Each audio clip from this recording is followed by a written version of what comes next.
Chapter 2, Saturday and Sunday, July 22nd and 23rd, 1978. All weekend I laid around the house dwelling on Talawanda.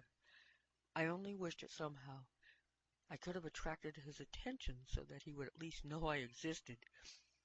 I sat and wondered things like, where does he live? What does he do for fun? Would he even like me? I had one of those depressive feelings like when you're in Vegas and you miss the big jackpot by just one number. Life goes on was my last thought as I settled down to sleep early Sunday night. Monday, July 24th, 1978. Next morning I woke up feeling still numb. As I got ready and headed for work, I kept searching for things in my future that I could look forward to. Christmas was about the best I could come up with, but it was still months away. What am I going to do until then, I wondered. As I headed down Wilshire Boulevard and approached the building where I worked, I strained to radiate the cheerful professional appearance, which is an essential part of my job. "Good morning, Elena. How was your weekend?" my boss inquired, as I stepped into the office. "Wonderful," I responded with a forced smile. "By the way, Elena, you aren't using the company teletype machine for your personal use, are you?" "Why, no, sir. Why do you ask?" I inquired with concern. "Well, a teletype message came in over the wire early this morning for you from someone in Rio de Janeiro, Brazil." "Do you have a copy of that message?" I eagerly inquired. "No, it's still on the teletype machine. I noticed it when I started coming in, but I never finished reading it." My boss headed for his office. Then he stopped, turned around again, and said, "One last thing, Alana.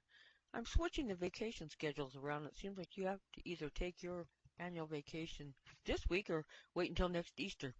Let me know what you decide." "Yes, sir," I replied, and I walked eagerly to the teletype machine in the back room. I pulled the paper off the machine and began to read the message. "Dear Alana, I was very impressed with you last Friday evening. Forgive me for not paying attention enough to you, but I was very busy. Permit me to make up for that oversight. You are invited to come and spend a week or so with me in Rio de Janeiro. I'm sure it will be the most pleasurable and educational experience you've had this lifetime. You may contact Pan American Airlines, where there will be a ticket, first class, to Rio available and waiting for you this coming Wednesday. I hope you decide in favor of this invitation. The choice is yours. Eternally, Talawanda." I practically fainted. This can't really be happening. I touched the wall to make sure I wasn't dreaming.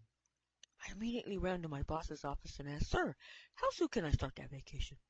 Casually pulling the pipe from his mouth, he paused, exhaled a puff of smoke, and said, "Well, you could start today if you wanted to. I think we have things pretty well covered here for the time being." It was too good to be true. Everything was happening magically. I hurried home to organize my trip. But as I pulled up outside my apartment, a thought suddenly occurred to me. How did he know who I was?